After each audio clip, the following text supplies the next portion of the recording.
Hi guys, tonight we drift together into a place where the heat presses against your skin, even after the sun drops behind the dunes, where the river glows in dim silver, and where an entire civilization figures out how to sleep in temperatures that hover around 120 degrees Fahrenheit. You stand on the edge of ancient Thebes, feeling grains of warm dust under your sandals, and watching the shadows settle over mud brick walls. The air still feels heavy enough to chew, and you probably will not survive this without guidance from people who handled this heat thousands of years before your air-conditioned world ever existed. So, before you get comfortable, take a moment to like the video and subscribe, but only if you genuinely enjoy what I do here. And if you want, post your location and the local time wherever you are.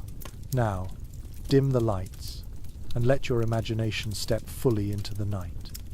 You trudge down a narrow street that still radiates stored sun, each wall giving back heat like a sleeping cat curled against your hip.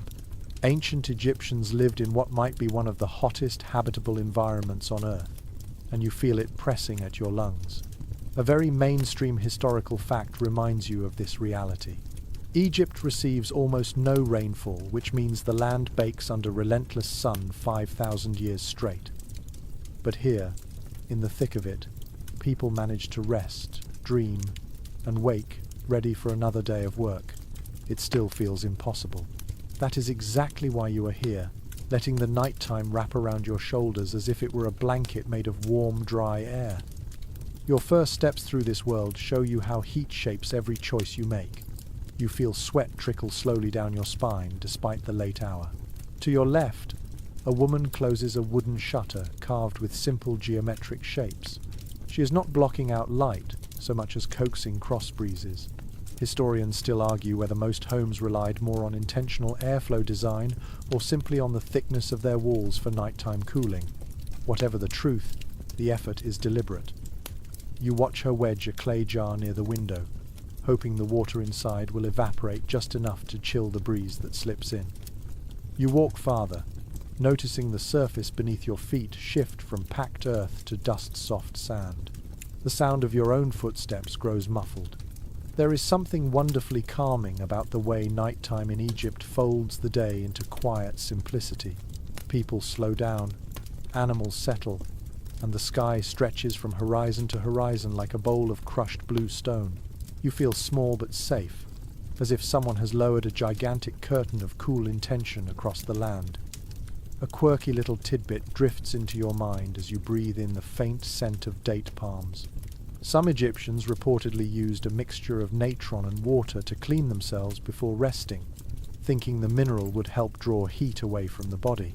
Whether it worked or not, you can imagine the gentle grit against your skin, like a quick desert spa treatment before bedtime. You picture yourself rubbing it along your forearms, watching little clouds of dust rise in the dark. The Nile hums nearby, not loudly but with that soft suggestion of movement that soothes your nerves. You feel the faintest hint of cooler air drifting from its direction. This is the secret everyone depends on. Even when the day scorches you like an open oven, the river always carries a whisper of relief. Children run toward it, chasing the thought of cooler breezes. Fishermen pull up the last nets of the day. You overhear cheerful conversation blending with frog calls in the reeds. For a moment, you almost forget the temperature. As you continue walking, you reach a small courtyard open to the sky, where a family prepares for sleep. The courtyard floor feels warm under your feet, but not unbearable. A boy lies on a low stool made from palm ribs, letting the night air reach his back. His mother spreads a linen cloth over a mat, smoothing it with habitual precision. Linen is the hero of this world. Light, breathable, and woven from flax grown near the Nile, it saves you from heat that would otherwise swallow you whole. You brush your fingers over the edge of the cloth and feel the pleasant crispness. You settle yourself near a mud brick wall and lean back. Surprisingly, the wall no longer burns your skin. It has finally exhaled the worst of the day, allowing the night to take over.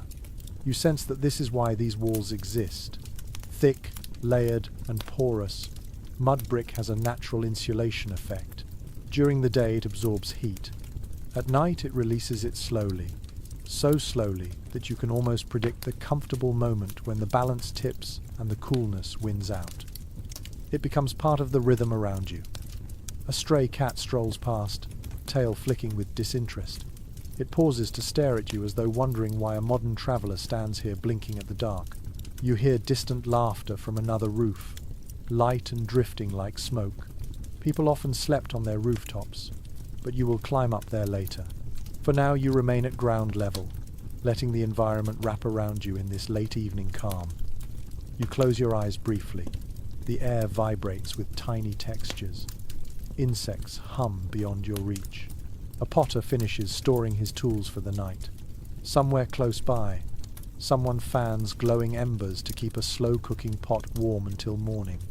The mixture of scents, from lightly charred barley to cool river water, feels grounding. You take another deep breath and realize that Egyptians did not fight the heat, they danced with it. They adjusted their bodies, their homes, their routines, and even their dreams around it. A donkey brays once, loud and echoing. It startles a group of pigeons from a nearby roof. Their wings flutter like paper streamers caught in a breeze. You smile at the sound. Noise at night in this world is not intrusive. It is almost melodic, the signature of a living environment that teaches you to sleep despite heat, not in denial of it. You lean your head back again and let your shoulders drop. The sky grows darker, and stars appear one by one. They shimmer above you, perfectly steady in the dry atmosphere. You feel as though you can almost reach them. The cool of night has begun its slow approach, sliding over the land with deliberate patience. It is nowhere near cold, not even comfortable by your modern standards, but in this heat-choked world even a small decrease feels like a blessing. You take another slow, easy breath. Your body adjusts. Your thoughts settle. You understand now why Egyptians shaped their evenings the way they did. It was not simply survival, it was ritual. A patient surrender to the rhythm of the desert, the river, and the sky. You stay there a few more moments, listening, breathing, preparing to follow them deeper into their nighttime world. You ease yourself upward and begin walking along a narrow passage that leads deeper into the cluster of homes. The heat still clings to you, but it feels different now, less aggressive, more like a warm blanket that someone forgot to shake out. Ahead, you enter a quiet residential area where mud brick homes rest under the moonlight like gentle giants. Their thick walls glow with a faint sandy hue, each block shaped by human hands and sun-dried with patience. You trail your fingertips along one of these walls and notice how surprisingly cool it feels. Not cold, just calm. The surface has finally given up its daytime burden and begun to breathe. You step back and take in the simple architecture. Mud brick homes do not try to outsmart the heat with complex tricks. They simply exist in harmony with the desert, absorbing the sun by day and releasing it at night. A mainstream historical fact floats into your mind as you look. Mud brick was the primary building material for ordinary Egyptians for thousands of years, created by mixing Nile silt, straw, and water before shaping it into blocks that hardened under the relentless sun. That simple formula made homes that were not just sturdy, but also naturally insulating. You stand there appreciating how well they worked long before the invention of climate control. But there is something more subtle happening here. You lean in, pressing your palm to one of the walls again. The surface feels slightly textured, almost rough, like a dense pressed sponge. It allows air to move through it in tiny amounts, creating a natural cooling effect. Ancient builders might not have described it in scientific terms, but they understood it in their bones. Many modern people would not believe it until they feel it for themselves. That is exactly what you are doing now, letting your hand rest on a technology that is both humble and brilliant. A quirky little tidbit comes to mind while you stand there. Some Egyptians believed that adding a small amount of leftover beer mash into mud brick mixtures gave the bricks better durability. You smile at the thought. Beer, already a staple drink, possibly also a secret ingredient in the walls that sheltered them from heat. You imagine a worker dropping a bit of fermented grain into the muck and shrugging with confidence, convinced it made things better. Whether it did or not, the idea charms you. You move toward a small doorway where faint lamplight flickers. Peeking inside, you see a home designed around airflow. The interior is dim and quiet. A simple wooden table rests near the wall. A stack of pottery jars sits in an alcove. The space feels unexpectedly spacious despite low ceilings. You step inside and immediately notice how the temperature shifts. It is still warm but significantly less suffocating. The mud brick walls shape the air into gentle currents. You feel them move across your arms like invisible river water. Historians still argue whether ancient Egyptian homes were intentionally engineered to maximize nighttime breezes, or whether the cooling benefits of mud brick were simply a lucky byproduct of available materials. As you move deeper inside, you sense it was probably both. People here lived close to the land for so long that their design instincts were shaped by experience rather than theory. Whatever the debate, the comfort speaks for itself. You close your eyes for a moment and breathe in. The air smells faintly of clay, old wood, and a bit of herbs hanging to dry near the ceiling. A woman tends a small lamp in the corner, adjusting the wick until the flame shrinks to a tiny golden bead. She barely notices you. Her motions are practiced and slow. The flame casts soft shadows across the room. That dim glow helps guide your gaze toward the ceiling where palm beams support the roof. The beams are old but sturdy, laid in overlapping patterns that trap heat higher up while allowing cooled air to settle closer to where people rest. You admire how intentionally everything fits together. No wasted effort, no unnecessary decoration, just purposeful comfort. You wander toward the back of the room where a small window sits high on the wall. It is narrow enough to keep out harsh sun, but wide enough to catch wind. The breeze that slips through feels like a secret gift from the river. You place your face near the opening and inhale. The air is cooler here, not cold, but refreshing in a way that surprises you. It carries the faint scent of tamarisk trees and river mud. You imagine families sitting beneath this window during the hottest evenings, waiting for the moment the air shifts from painfully warm to tolerably soft. Looking around, you notice how the interior layout encourages airflow. There are no heavy dividers, only open spaces that guide movement. Beds and mats sit low to the ground because warm air rises. Sleeping closer to the floor makes the night easier to endure.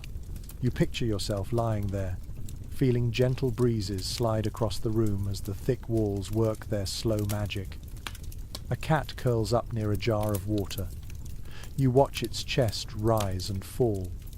Even animals seem to understand the logic of these homes. They gravitate toward the coolest corners as though following an instinctive blueprint. You walk near the jars and lift one slightly.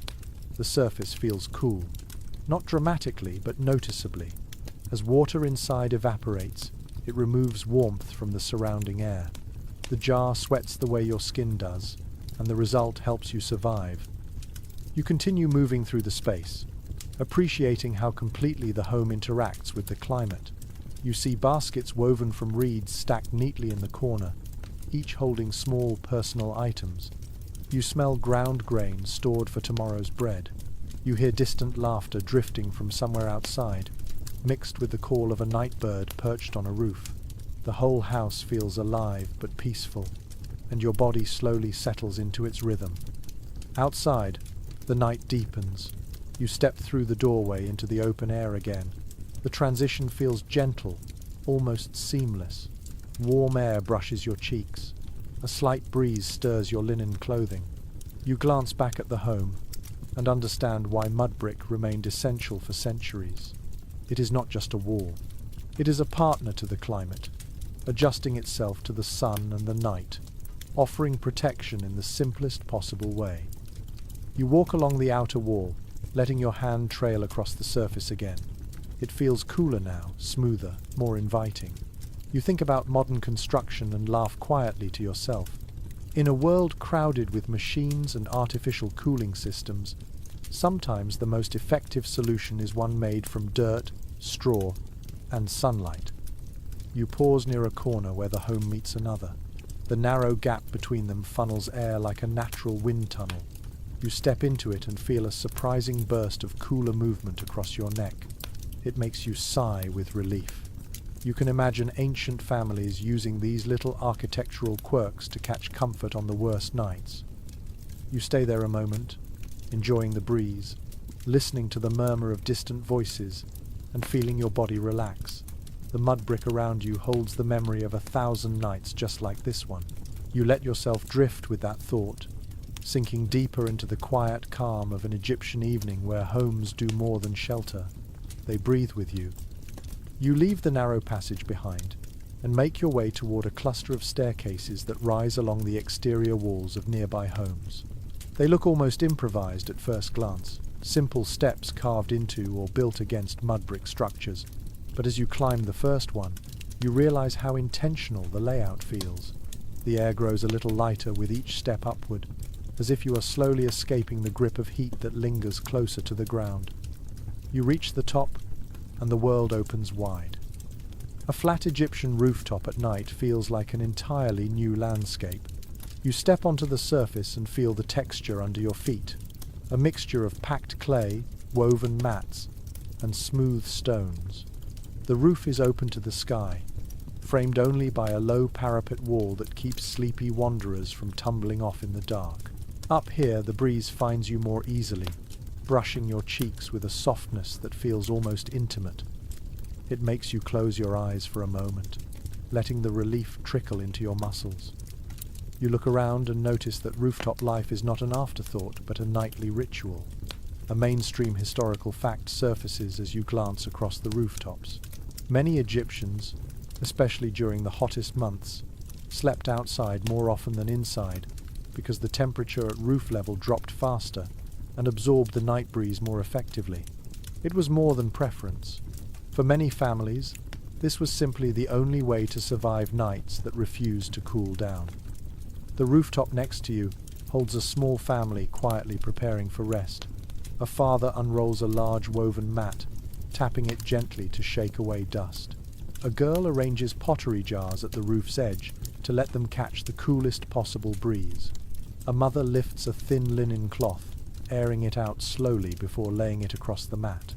Their movements are almost ceremonial, calming in their repetition.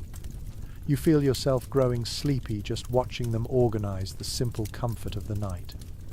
Your eyes wander upward, tracing the endless spread of the sky.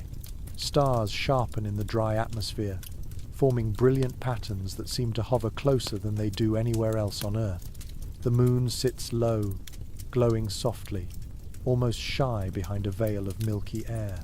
The entire sky feels like a dome resting gently over these rooftops, protecting everyone beneath it. You take a breath and feel the coolness of night settle deeper into your chest. The difference is subtle but real, and it makes you understand why these rooftops become sanctuaries during brutal summers. You walk slowly across the flat surface, letting the cooler wind follow you. A quirky tidbit pops into your mind while you explore. Some Egyptians believed that sleeping under the open sky allowed divine breaths to wash over the soul at night, offering protection and sometimes even lucky dreams. Whether the belief came from spiritual tradition or the simple bliss of cooler air, you do not know. But as you look up at the shimmering sky, you feel something almost sacred in the quiet. You crouch beside a small clay pot perched near the parapet. Thin lines run along its sides, and the lid is made of woven palm fibers. You lift it slightly and find that inside rests a small bundle of herbs. The scent rises gently, a blend of mint and dried lotus petals. Someone placed it here not for decoration, but to catch the breeze and scent the air around their sleeping space.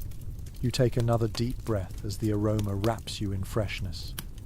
It feels soothing, like a personal nighttime ritual passed down quietly through generations. You turn toward the edge of the rooftop and look down into the street you walked earlier. From this height, everything appears gentler.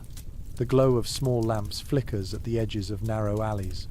A couple of people wander by, their shapes elongated by shadows.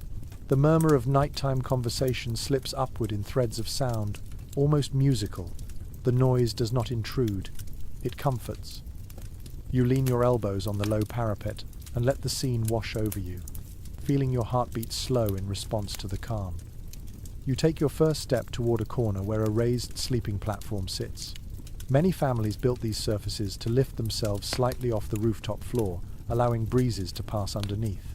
Warm air rises. Cooler air drifts lower. The platform takes advantage of that natural exchange. You lie down for a moment, letting your body stretch across the mat. The surface feels firm but welcoming.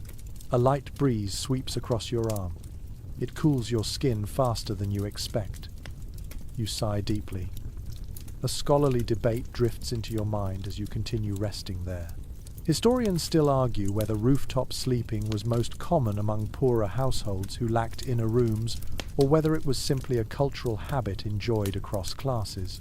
The evidence goes both ways. Some homes had elaborate interior courtyards meant for heat relief. Others depended entirely on rooftops for breathable sleep. As you look across the roofs now, filled with families settling in, it becomes clear that the truth probably lived somewhere in the middle. You rise once more and wander toward another cluster of rooftops connected by small wooden ladders. You climb down one ladder and up another, letting yourself move between homes the way neighbors might. Here you find a rooftop shaded partially by a simple structure made of palm branches tied together. The shade does not block the moonlight entirely, just softens it. The air beneath feels even cooler. You slip under the shelter and smile as the breeze becomes more concentrated in this small space. A boy sleeping nearby turns on his mat, mumbling softly. His family rests around him, each person stretched comfortably beneath the sky. You notice small clay jars placed near each sleeper, their surfaces moist with evaporated water. Even on rooftops they use every trick available to coax a little more coolness into the night. You pause at the center of this space and stand quietly. The night air hums around you. Crickets sing from distant grasses. A donkey brays far away, sounding almost sleepy itself. A pot clinks somewhere below as someone closes their home for the night. You feel incredibly present in this moment. Ancient rooftops are calm, patient places where families create comfort against overwhelming heat. You move again, exploring more of the rooftop world. You notice woven screens attached to parapets, adjustable enough to block wind or redirect it. You see shallow bowls filled with water placed strategically to invite cooling evaporation. You spot a cluster of baskets filled with figs, likely set out to dry under the day's sun, and now resting in the night's calm. You touch one. The skin feels leathery and warm. The scent clings to your fingers. You continue walking until you reach the last rooftop on this row. Here the view stretches toward the Nile. You lean forward, hands on the parapet, and watch how moonlight dances on the river surface. The breeze that comes from the water feels colder, like someone pressed a chilled cloth against your skin. You understand now why many families angled their sleeping spots toward river-facing edges.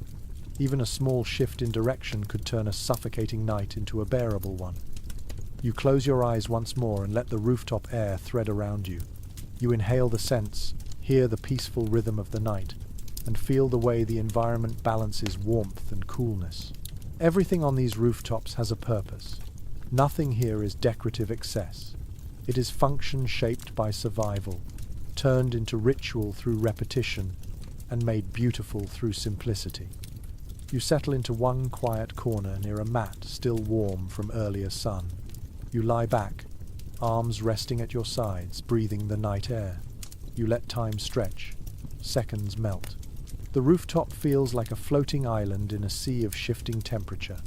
It carries both the memory of day heat and the promise of cooler hours ahead. You understand why Egyptians returned here nightly with the same certainty that you return to your bed. The rooftops held them, protected them, cooled them, cradled them under a sky that always glimmered with silent company. And now, as you prepare to rise and continue deeper into the night, you carry that understanding with you.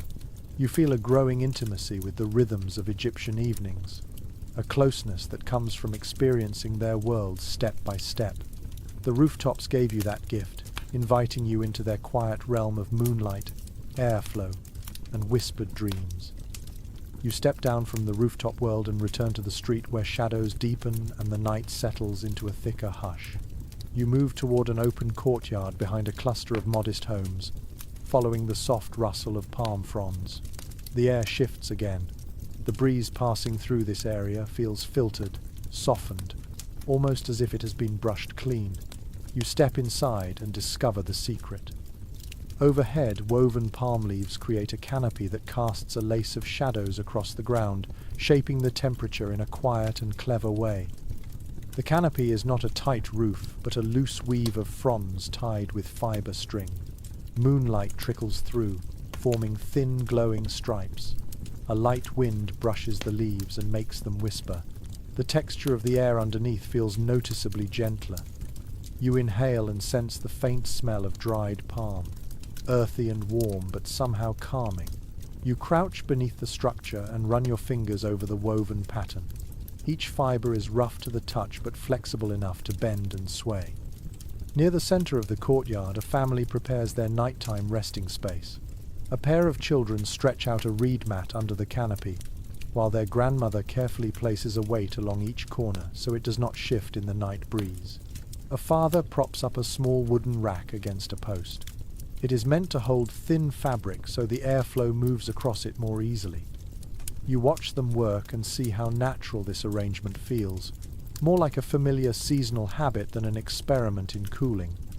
You take a seat on a low stool near a stone bench. The air passes gently across your face. A commonly cited detail from Egyptian daily life explains the logic perfectly.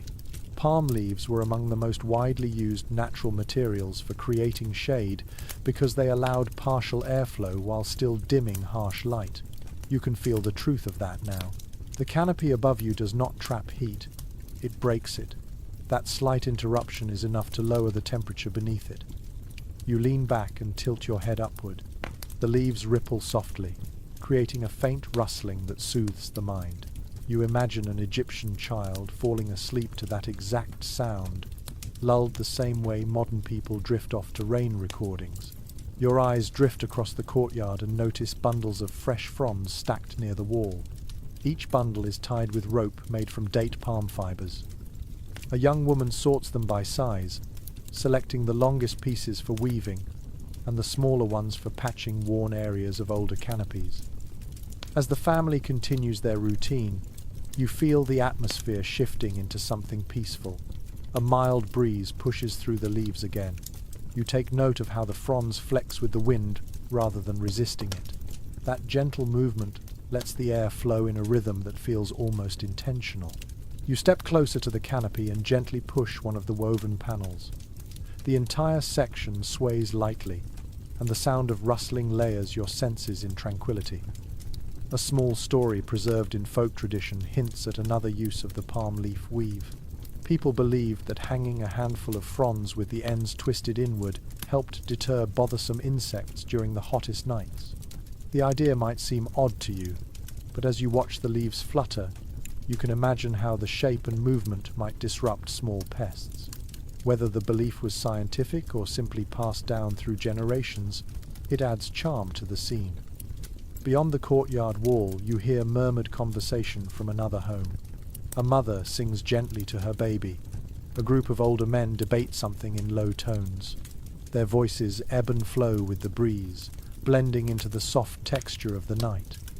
You walk toward the corner of the courtyard, where a clay pot sits elevated on two stones. Cool water drips slowly from a crack near the top and gathers in a shallow dish.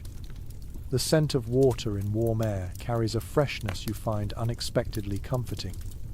You reach upward and grip one of the supporting posts of the canopy. It is smoother than you expect, polished by years of hands tightening rope and adjusting the weave. You run your fingers along the post and imagine how many families have relied on structures like this to endure scorching weather. It is a simple design, yet profoundly effective. You sit again and feel how the shade transforms the entire courtyard into a place where breath comes easier. As you watch the shadows sway across the ground, a debate from the academic world drifts through your thoughts. Several researchers disagree on the primary purpose of these courtyard canopies. Some argue they served mainly as social gathering spaces that happened to cool the area. Others believe they were deliberately engineered as part of a passive cooling system that extended domestic comfort. The evidence can be interpreted from different angles, and you can easily see why. Standing here, you feel both interpretations at once. You rise slowly and wander toward a side nook where a pair of woven screens lean against the wall. You lift one and notice the pattern. The weave is tight enough to block harsh light, but spaced so air still flows through. You hold it up to your face and peek through the gaps. The outside world appears in fragments, like tiny lenses. You imagine someone adjusting these screens to manage breezes at different times of night. You slide your fingers over the edges and admire the craftsmanship. A clay lantern nearby spills a warm glow across the mat. Its flame flickers as a breeze brushes against it. The grandmother of the family moves to cup the lantern with her hand, and then adjusts a small clay guard around the base, so the wind does not snuff it out again. The flame steadies. She turns and gives a satisfied nod. Her motions speak of generations of experience, of quiet knowledge that grows from living intimately with the environment. You walk deeper into the courtyard and find a young boy braiding thin strips of palm. He sits cross-legged, weaving without looking, as though his hands know the pattern better than his eyes do. When he hears you approach, he looks up and gives a shy smile. The strip in his hands slowly grows into a long braid that will eventually become part of a mat or shade panel. You kneel near him and watch the technique. Over-under, pull tight, twist, repeat. The motion looks hypnotic. Nearby, the father crouches beside a shallow basin filled with water. He dips a handful of fronds into it and lifts them again. Dampening the leaves before weaving makes them more flexible. You watch droplets fall from the ends and splash onto the ground. The scent rises again, fresh and earthy. You place your hand near the basin and feel the faint coolness emanating from it. As you stroll around the courtyard, the canopy overhead becomes the heartbeat of the place. Every gust of wind, every shift of the fronds, every subtle change in shadow shapes your movement.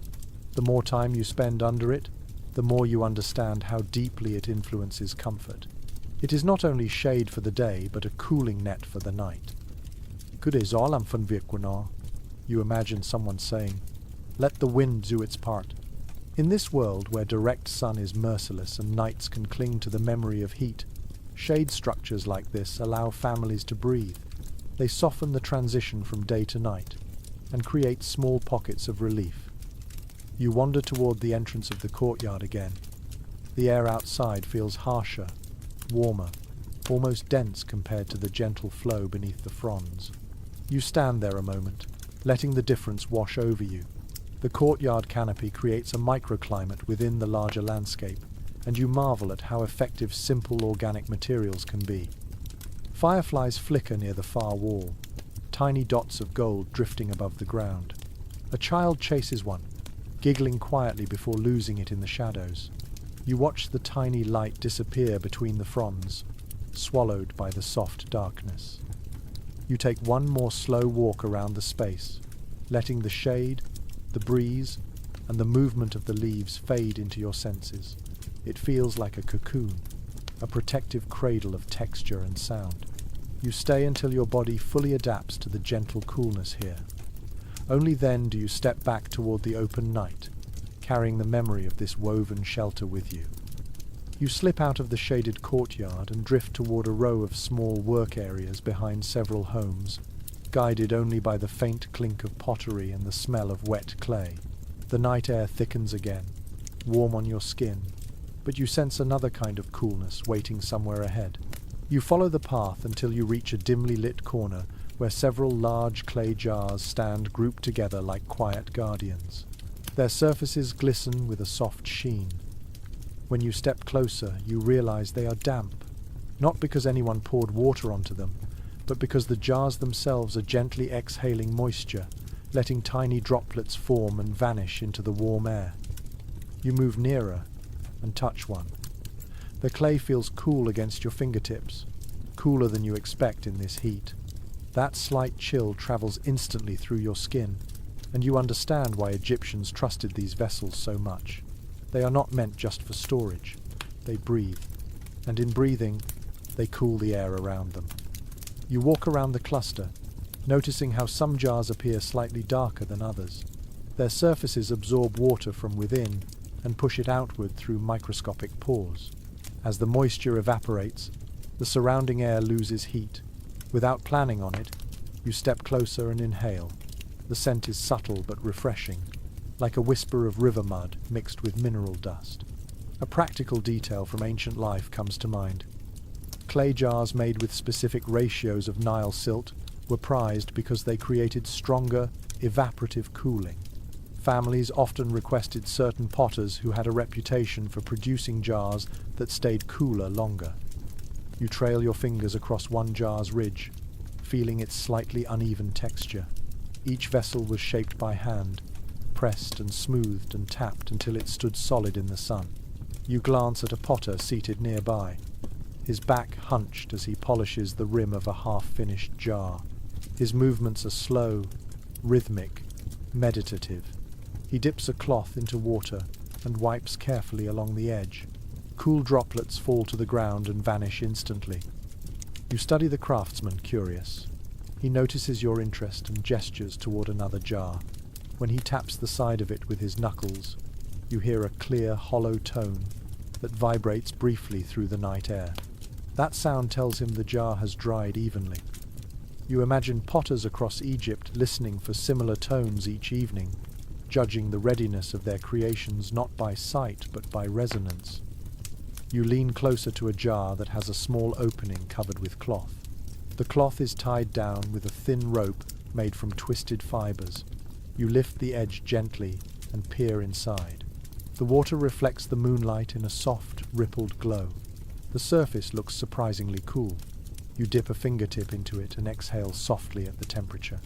It is not cold the way your modern refrigerator chills water, but it is noticeably cooler than the air around you. The potter nods as though to say he knew you would be surprised. A tale often retold by modern interpreters of ancient life mentions that some Egyptians liked to place small figurines of protective spirits beside their water jars at night, believing the figures encouraged the water to stay fresh. Whether rooted in superstition or simple comfort, the image charms you. You scan the nearby jars and smile when you spot a tiny clay amulet shaped like a crocodile resting at the base of one vessel. Its mouth is open, and its carved eyes gleam faintly in the lantern glow. The potter finishes his work and steps aside, stretching his back with a soft groan. He wipes sweat from his forehead with a cloth. Even now, long after sunset, the heat clings stubbornly to everything. Yet here beside these jars the air feels a little kinder. You can sense the difference each time the wind passes. It touches your skin with a delicate coolness, as if brushed through a translucent filter. You step closer to let the sensation spread along your arms. A gentle hum floats through the night as a pair of young women approach, carrying small cups. They fill each cup from the coolest jar and sit together on a low platform, sipping slowly. Their laughter is soft, like the clinking of tiny bells. You notice how they instinctively place themselves on the windward side of the jars, letting evaporation do its work. You settle onto a nearby stool, letting your gaze wander across the scene. Somewhere in a distant workshop, a group of researchers today might argue about the true cooling capacity of these vessels. Certain scholars think these jars were mostly for storing water and cooling. It was a fortunate side effect. Others believe the design was deliberately optimized for nighttime comfort. As you stand here watching families gather around them, enjoying the chilled air, the debate almost feels irrelevant. Whether intentional or accidental, the jars help people survive. You take a closer look at the shapes around you. Some jars are tall with narrow necks. Others are wide and round like sleeping animals. Their curves have a logic to them. Narrow necks, slow evaporation just enough to preserve water, while wider surfaces increase the cooling effect. You run a hand along a broad jar and feel the reassuring steadiness of its form. The clay is thick enough to stay strong but porous enough to breathe. As you explore the area, you notice a small pit near the wall, where broken pottery shards are scattered. You crouch down and lift one shard. The texture feels rougher than the intact jars. This piece likely cracked during drying or baking in the sun. The potter must have discarded it without a second thought.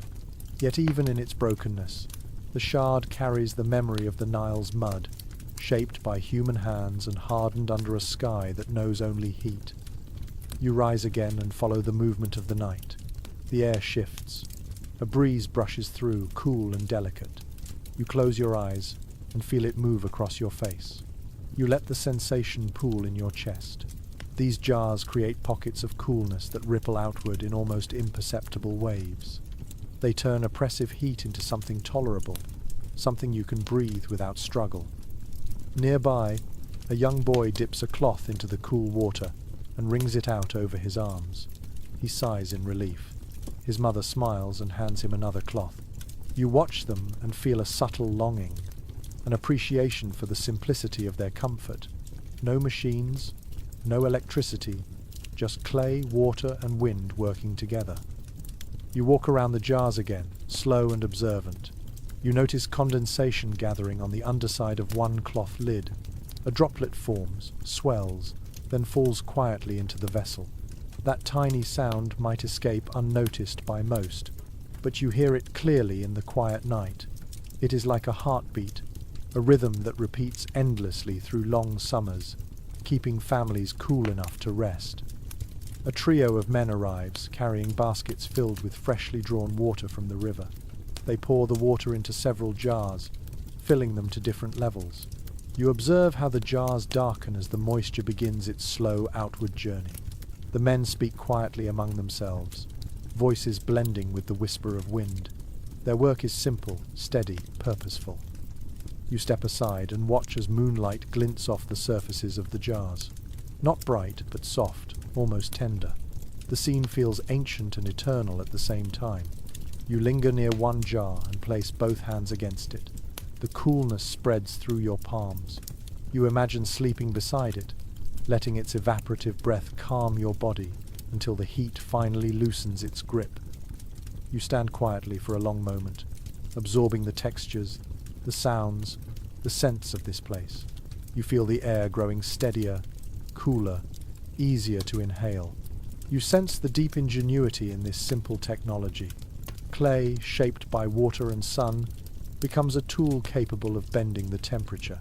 That realization settles inside you like a stone dropping gently into still water. Eventually you step back, ready to continue your journey deeper into the Egyptian night. The jars remain behind you, faintly glistening, quietly breathing, patiently cooling anyone who seeks a moment of relief.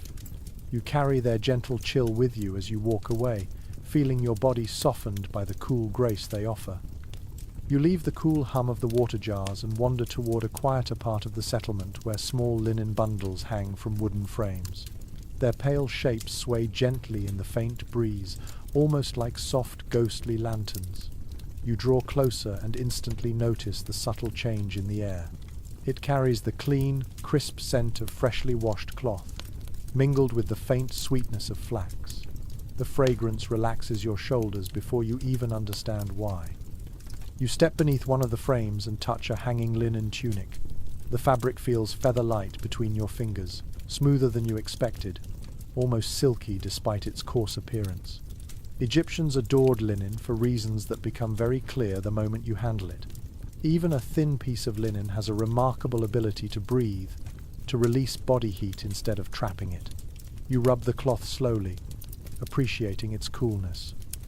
A detail commonly highlighted by historians about daily Egyptian life comes to mind as you examine the fabric. Linen was not just the most common textile here, it was considered essential for surviving the climate. The flax used to make it flourish in the moist soil near the Nile, giving Egyptians steady access to material that turned into garments suited perfectly to harsh summers. You imagine workers harvesting tall stalks of flax, peeling fibers, soaking them, beating them gently until they softened into thread. Every part of that process existed to help bodies cope with heat that felt almost unreasonable. You shift to the next garment and lift it by the hem. Moonlight filters through it easily. The cloth is so thin it seems to glow, yet it is strong, carefully woven. You picture yourself slipping into such a tunic after a long, hot day, feeling it cling to your skin only lightly, letting every hint of breeze flow through. Egyptian nights might still simmer, but linen helps them feel gentler, washing you in a softness that feels almost luxurious. A small basket sits near the wooden frame. Inside are spindles, threads, and a half-finished piece of cloth. A young woman sits cross-legged beside it, twisting fibers with practiced fingers. She barely looks up as you approach, so absorbed is she in her work. Her hands move so steadily you feel drowsy just watching the motion. Twist, roll, pinch, draw. You kneel near her and notice the subtle rhythm in her breathing. Each exhale helps guide the tension in her thread. She glances at you and offers a faint smile before returning to her work. The fabric she creates will likely become clothing for the family, or perhaps something destined for trade. You wonder how many hours of quiet nights like this one are woven into every tunic, every sheet, every scrap of cloth that touches a sleeping body.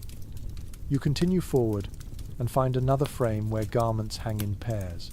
Tunics, kilts, shawls, and undergarments sway slowly in the breeze. You notice their colours. Most are pale, but some carry a faint tint of blue or faded yellow. A small, curious detail from old observations about Egyptian households surfaces in your mind. Some families like to soak linen in lightly scented water, using crushed lotus, mint, or desert herbs. Not enough to overwhelm the nose, just enough to make the fabric smell clean and soothing. You lift one shawl and press it lightly against your cheek. It carries a faint floral aroma. You can imagine someone laying this across their chest on a hot night, letting the scent lull them into sleep. Linen held not just coolness but comfort. You picture a child clinging to a cloth like this the way someone today might cling to a favorite blanket. As you wander between the hanging garments, you sense the quiet conversation between cloth and climate. Linen adapts. It releases heat, absorbs sweat, dries quickly, and refuses to weigh down the wearer. It makes you feel as if you are wearing almost nothing, yet offers modesty and protection. You glide your fingers along several garments, appreciating their airy lightness. From a nearby alcove you hear quiet discussion between two older women. Their voices drift into the open space, like wind brushing tall grass. They are mending garments, and they speak about which pieces will be worn at night. One woman holds up a tunic so thin it almost disappears in the lantern light. The other examines the stitching and clicks her tongue in approval. They talk about how certain weaves stay cooler, how some pieces become too coarse after many washings, how others soften beautifully over time. A small, lesser-known observation about ancient Egyptians floats into your mind. Some households believed that sleeping in freshly washed linen encouraged better dreams.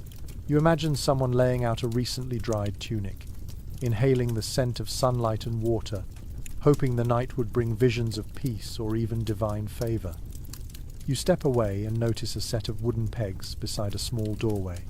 Several garments hang at different heights. You realize they are intentionally placed like this to test airflow. The higher garments sway a little faster. The lower ones move more gently. Some families would hang clothing this way to check temperature shifts before deciding whether to sleep indoors or outdoors. A quiet but practical nighttime ritual. Nearby, a pot of warm water sits in a shallow pit. Not boiling, not steaming, just warm. A woman kneels beside it, soaking a strip of linen and wringing it out carefully. She spreads the damp cloth across a low bench. You watch the moisture evaporate slowly, carrying a bit of coolness into the air around her. She touches her face with the wet cloth, closes her eyes, and breathes in relief. You follow suit and touch the edge of the cloth. The sensation is refreshing, a hint of nighttime comfort in a world where heat lingers stubbornly until dawn. As you take in the scene, a discussion among textile researchers slips through your thoughts.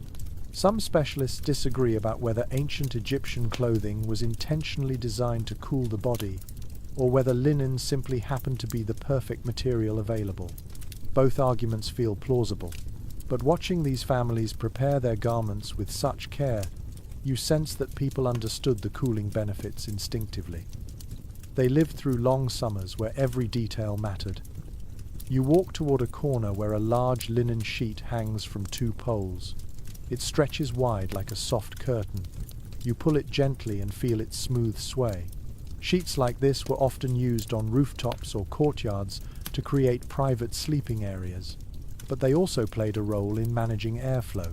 When the wind shifts direction, the sheet stiffens momentarily, then flutters in response, guiding cool currents toward those resting behind it. You slip behind the sheet and find the air noticeably gentler. The cloth filters harsh heat, giving you a small bubble of comfort. You lie back on a woven mat placed beneath it. The mat feels firm and supportive. The linen above you moves faintly with the wind, and the motion soothes your nerves. You close your eyes a moment, letting your body sink into the coolness. When you open them again, you spot a small bowl near your side. Inside is a mixture of crushed herbs and water. Immediately you understand its purpose. Families sometimes dabbed diluted herbal mixtures on linen to keep it smelling fresh, especially during intense summer nights when sweat would cling easily to fabric. You lift the bowl and swirl the contents gently before placing it back. A lantern flickers nearby, drawing your attention. Its flame dances softly, throwing warm shadows across the cloth. The contrasting light and cool night air reveal something deeply human about this culture. They knew how to adapt. They turned flax into comfort, and comfort into ritual. You rise and walk back into the main space, letting the hanging garments brush against your arms. The sensation feels like walking through a living forest of soft, whispering fabric. Linen sways, breathes, waits for the night to settle. You pause near the last frame and let your hands rest gently on a hanging tunic. You imagine slipping it over your shoulders, stepping into the Egyptian night, and feeling the weight of heat lighten just enough to let you sleep. The fabric promises softness, relief, and quiet. It promises survival through the fiercest summers. You breathe deeply, letting the scent of flax, water, and night air surround you. When you finally step away from the linen frames, you feel lighter, cooler, and closer to the ancient rhythm that guided people through countless hot evenings. You follow a path that winds between low walls and narrow alleys until you reach an open platform where several wooden bed frames rest in the dimness. At first glance they look simple, almost plain, but as you approach, you notice the care in their construction, the smooth curves of the legs, the thoughtful way each slat is placed. You pause and let your hands settle on one frame. The wood feels warm from the day, yet faintly cooler on the underside, as if holding a secret within its grain. These beds are not tall like modern ones. They sit close to the ground, just high enough to allow airflow beneath them. When you crouch and run your fingers along the space beneath a frame, the air there feels significantly cooler. Warm air clings to ceilings and rises into upper spaces, but the cooler currents settle here, hugging the earth. Egyptians understood that long before thermometers existed.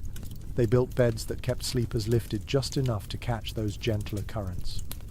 You stand again and examine the design more closely. Each bed is made of sturdy local wood, often acacia or sycamore, carved and polished until smooth. The surface has a slightly glossy sheen from years of oiling. Some frames have elegantly curved legs that resemble the stance of an animal about to spring. Others are simpler, with straight legs and wide slats. But every frame has the same purposeful quality. It is built for ventilation. A detail frequently mentioned by archaeologists surfaces in your thoughts. Many Egyptian beds used woven support surfaces made of leather strips, plant fibers, or rope latticework. These suspended the sleeper slightly above the wooden frame, allowing air to move freely below. You run your hand across one of these woven areas and feel its flexibility. It yields gently under pressure, then returns to its shape. This makes the bed both supportive and breathable. You lie down carefully on one frame, testing its comfort. The woven surface molds beneath you with a pleasant firmness. The breeze from the open courtyard carries across your skin. You sigh softly at the coolness that passes beneath your back. Even the faintest airflow becomes a blessing in a world where summer nights glow with heat. Beside one bed sits a small footrest carved in the shape of a gentle curve. Many Egyptians slept with their heads elevated by wooden headrests rather than soft pillows. You lift one and examine it. The surface is smooth, shaped to cradle the head while keeping the neck supported. At first it seems strange to you, so different from modern softness. Yet when you gently lower your head onto it, you realize the benefit. Your neck aligns comfortably, and your head is lifted into a place where breezes touch the skin more easily. A small fragment of folklore related to sleeping arrangements drifts into your thoughts. Some families believed that sleeping elevated on a wooden frame kept wandering spirits from disturbing them during the hottest nights. Whether symbolic or practical, the idea adds a layer of tenderness to these beds. They are not only tools but guardians of rest. As you lie there, the wooden slats beneath the woven surface creak softly, but the sound is not unpleasant. It blends with the night. You close your eyes and listen carefully. A distant flute plays somewhere beyond the walls. A dog barks in the far reaches of the settlement. The whisper of the wind carries through the courtyard. The bed beneath you becomes part of the rhythm, holding your body in a place where sleep seems entirely possible. You rise after a while and wander toward a bed frame with intricate carvings along its sides. The carvings show lotus flowers, symbols of rebirth and beauty. The frame belonged to a wealthier household, perhaps someone who valued decorative meaning as much as comfort. The edges feel smooth beneath your fingers, a carefully tended piece, polished many times. You picture a family placing this bed in a shaded corner, waiting for the night breeze to touch the carved petals. Another bed nearby carries no decoration at all. It is sturdy and worn, with softened corners from years of use. You sense that this bed may have been passed down through generations. You place your hand on it and feel its quiet history, a piece of craftsmanship that has carried countless sleepers through unbearable heat and long nights. From the doorway of a nearby home, you hear gentle conversation. Two men discuss the practicalities of arranging beds according to wind direction. One suggests placing the frames near the open side of the courtyard. The other insists on moving them closer to the inner wall, where the breeze will be less direct but more steady. Their debate feels relaxed, shaped by long experience. A quiet observation from researchers comes to mind as you listen. Some believe that Egyptian households viewed bed placement as a nightly ritual rather than a fixed arrangement. People moved their frames where airflow felt best, reading the wind the way others might read a map. Watching the discussion unfold, you can imagine this happening every night during the hottest months. You walk toward the far corner, where a young girl smooths a linen sheet across her family's bed. She tugs each corner with practiced care, then tests the surface with the back of her hand. Satisfied, she sits beside it and hums quietly. The sheet ripples as a breeze brushes it, and she smiles as if greeting an old friend. You appreciate the simple wisdom in her actions. In another corner, a man adjusts the height of a small wooden block beneath one bed leg.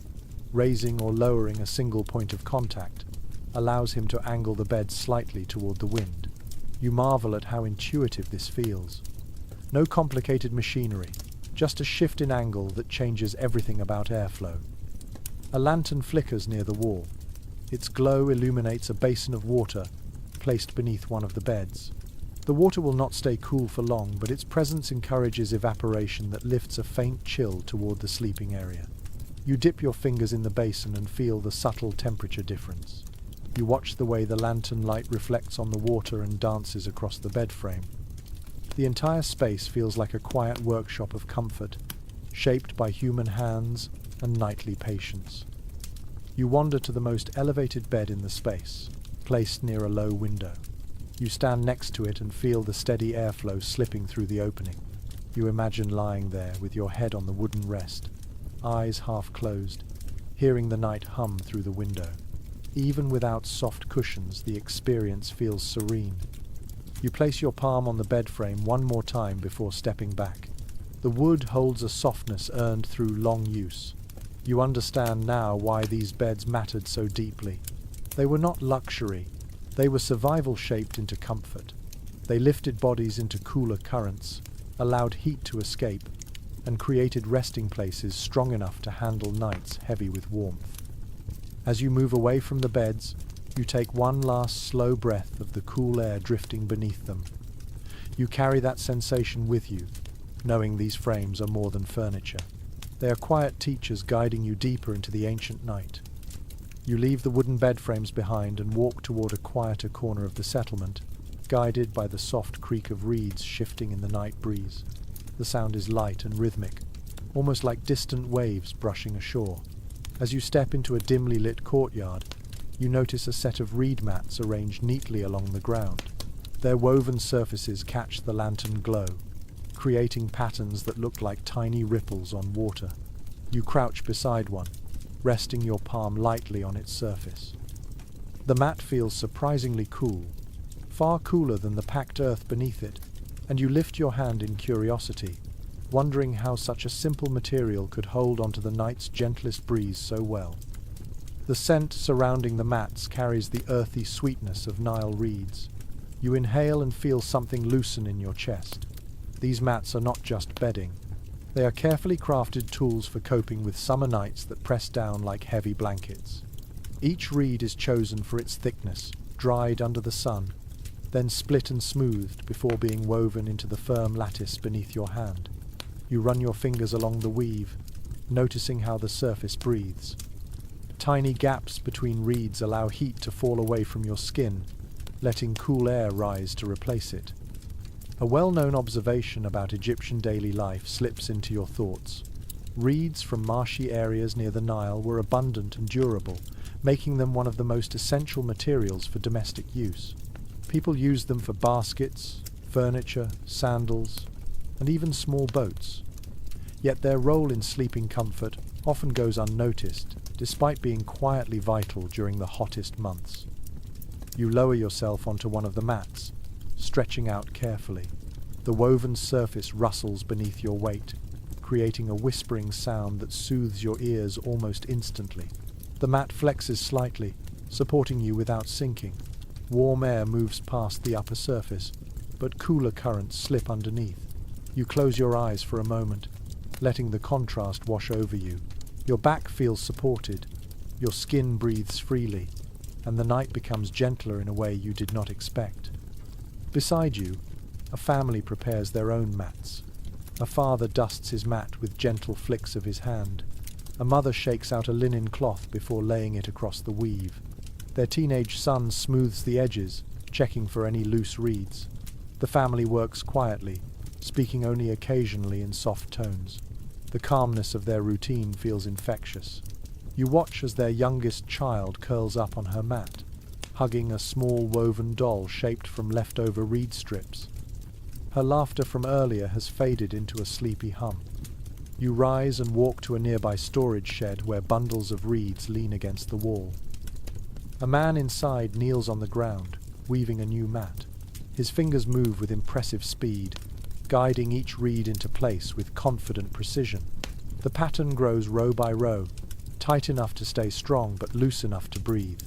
You crouch beside him and study the rhythm in his hands. He ties off each row with twisted fiber cord, pulls the weave tight, then begins again. His motions feel almost hypnotic. He gestures for you to feel the newest section. You press your fingertips against it. The reeds are smooth and slightly cool.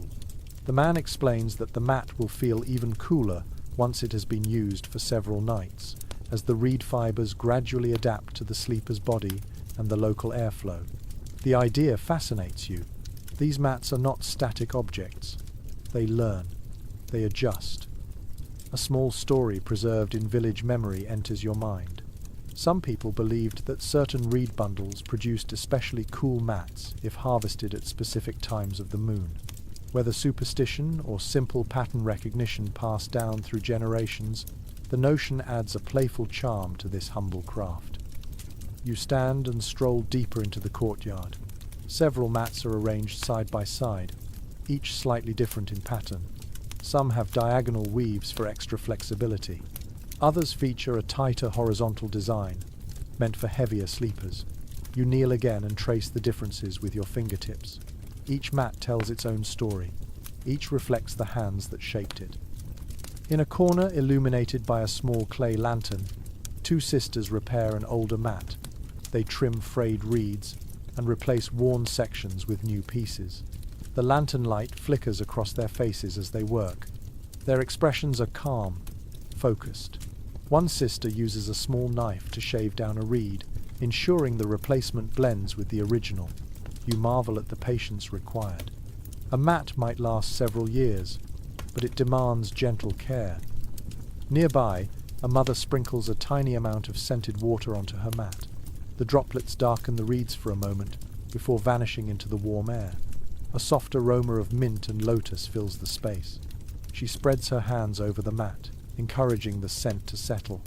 You imagine stretching out on that mat, inhaling the faint perfume as the night breeze carries it upward. A simple sensory gesture transforms the sleeping space into something tender and peaceful. A quiet disagreement drifts from another group in the courtyard. Two elders discuss the origins of reed mat weaving. One insists the technique came from early marsh communities many generations earlier. The other claims the method began as a byproduct of basket making. Their conversation is thoughtful and measured, and you realize it echoes a larger debate among modern researchers who still puzzle over the earliest development of textile-like reed structures. Listening to the elders, you sense how tradition blends with guesswork, shaping a history that may never be fully pinned down. You wander back to your own mat and lie down again, letting the cool texture embrace your back. You feel a reed shift beneath your shoulder blade and hear a soft rustle. The sound repeats each time you breathe deeply. It is a gentle reminder that the mat is alive in its own way, responding to movement, shaping itself around you. You turn your head to watch the lantern glow ripple across other mats. Families settle into their places. A few whisper quietly, sharing thoughts before sleep. A dog curls beside a mat and settles with a soft grunt. A breeze whispers across the courtyard, making the reeds hum softly. You feel as though you are floating on a shallow river of sound and texture. You sit up and gently lift the corner of your mat, letting your hand slip underneath. The air there is notably cooler. You imagine yourself returning night after night, easing onto this woven surface until the mat softens into the perfect companion for sleep. You understand why Egyptians favored reeds. They create comfort without trapping heat, offering a quiet invitation to rest. You rise slowly and take a few steps around the courtyard. You admire how each mat becomes part of the family's nightly rhythm. They roll them, dust them, repair them, scent them, and depend on them. They trust their mats the same way people today trust soft mattresses or electric fans. But these mats do something special. They allow the night air to interact with your body without resistance. You breathe deeply, feeling the cool trace of that breath settle along your skin. When you return to stand over your mat, you gently run your palms along its surface once more. The reeds whisper beneath your touch. You close your eyes and imagine the night drawing even closer, shaping itself to help every sleeper find relief. You step back from the courtyard carrying the soft rustle of reeds with you. The mats fade into the darkness behind you, but their coolness continues to linger along your spine, guiding you deeper into the Egyptian night. You weave your way out of the courtyard of reed mats and find yourself walking along a quiet passage that opens onto a broader street, lined with modest homes whose windows face the night, as if waiting for a breeze to arrive. You feel the air shifting faintly against your cheek, not strong but present, like a soft hand guiding you forward. You follow that subtle movement until you reach a narrow gap between two houses. When you step inside the passage, the temperature drops with surprising speed. A light current brushes through the space, slipping past your shoulders and curling around your neck. You pause, astonished at how suddenly the air has changed. The gap is not accidental. Many homes were built with small channels like this between them, creating natural wind tunnels. You stand there a moment, letting the breeze wash over your arms. The sensation feels almost engineered.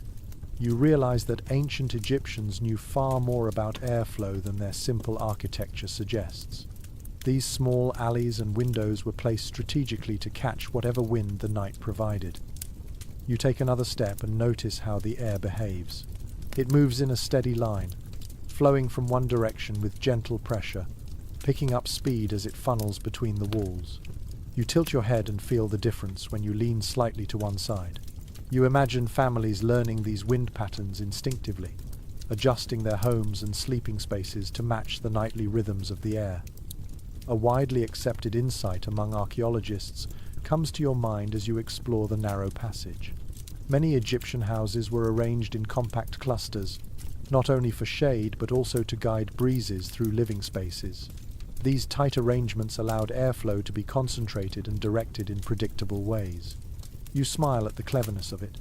Instead of fighting the climate, they shaped their world to work in partnership with it. You continue down the passage and see a small window near the top of a wall. The opening is angled downward, as though shaped to catch wind from above and channel it into the home. You stand below it and feel the faint draft coming through. A linen curtain flutters gently with each breath of air. The curtain moves softly, like the wing of a quiet bird. You step closer and touch the wall. The stone around the window feels cooler than the bricks below it. Air slips out in a thin, steady flow. You imagine someone inside, sleeping directly beneath that window, letting the air wash across their face through the darkest hours of the night. The thought comforts you.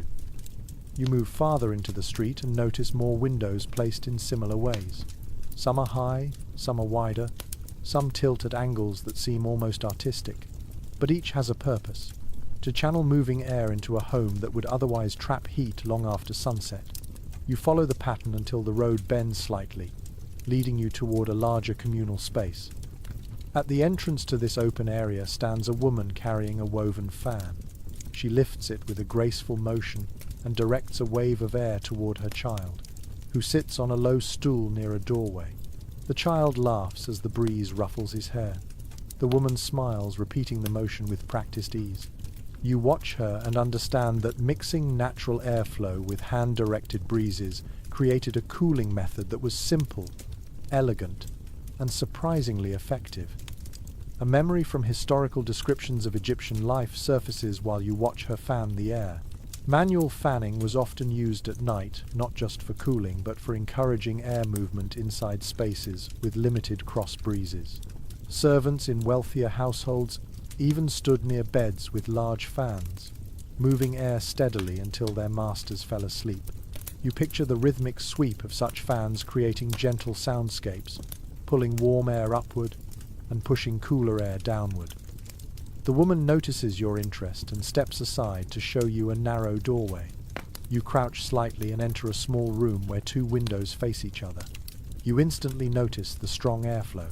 The wind does not blast through, but it moves with clear direction, flowing from one window to the other like a river of air. You stand between them and feel the breeze tug at your clothing. The sensation refreshes you, even though the temperature outside remains high. Two elderly men sit near the center of the room on woven stools, enjoying the steady breeze. They speak in measured tones, discussing how the wind will behave tomorrow night. Their conversation carries the weight of experience. One predicts a slight southern breeze after midnight. The other expects it to shift eastward. Their disagreement echoes a similar uncertainty among modern researchers who continue to study Egyptian architecture. Specialists still debate whether such ventilation patterns were intentionally engineered or simply learned through trial and error over generations. Watching these men, you sense that practical observation mattered far more than theory. You walk around the room, touching the smooth plaster near the windows. The openings are narrow on the outside but widen toward the inside. This shape encourages air to accelerate as it enters, then settle into a softer flow once inside the room. You admire the subtle genius behind such a design. It requires no moving parts, no tools, just an understanding of air and space. As you leave the room, you notice another airflow feature that seems almost hidden. A small vent near ground-level channels air from a shaded courtyard into the home. You kneel near it and place your face close to the opening. The air that spills from it is significantly cooler. You close your eyes for a moment, enjoying the sensation. Someone probably placed their sleeping mat right beside this vent during the hottest nights. You rise and step outside again. The night air shifts gently, guiding your next steps toward a cluster of rooftops visible in the distance. The wind shapes its path through the streets, swirling around corners and slipping into open spaces. You follow it until you reach a long corridor created by two parallel walls. When you step inside, the breeze intensifies once again. You walk slowly down the corridor, marveling at how different the airflow feels from one end to the other. At the entrance, the breeze is light. Midway through, it strengthens to a steady current. Near the far exit, it grows faint again. You pause in the middle, letting the air cool your face. The steady movement wraps around you like a gentle ribbon. A small group of children runs past you, laughing as they race the length of the corridor. They squeal when the wind flutters their clothes. One child stops and presses her hands against the wall to feel the coolness that lingers there. You watch her and smile. Even the youngest among them understands where comfort can be found. You turn toward a nearby house, intrigued by the shape of the roofline. Its edge curves slightly upward, directing wind toward the interior. You climb the outer steps and stand near the roof's edge. A steady breeze hits your face immediately. Below you, a courtyard lies open, catching the directed airflow. A family rests on mats, enjoying the cool that flows down from the rooftop. You step into the courtyard and feel the temperature drop again. Air moves through this space like a quiet visitor, touching every sleeper before slipping out through an opening on the far wall. You walk slowly through the area, noting how each sleeping position aligns with the airflow. No spot is random. Every corner speaks of careful arrangement. You kneel beside a sleeping spot and place your hand on the mat. The breeze flows directly across it. You imagine lying here at the height of summer, feeling the wind brush your skin, letting it carry away the day's heat until your body relaxes fully.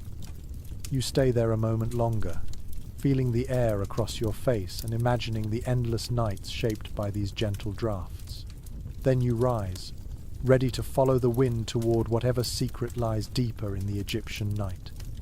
You slip quietly out of the breezy courtyard and follow a narrow footpath leading toward a cluster of large clay basins arranged beneath a canopy of wooden beams.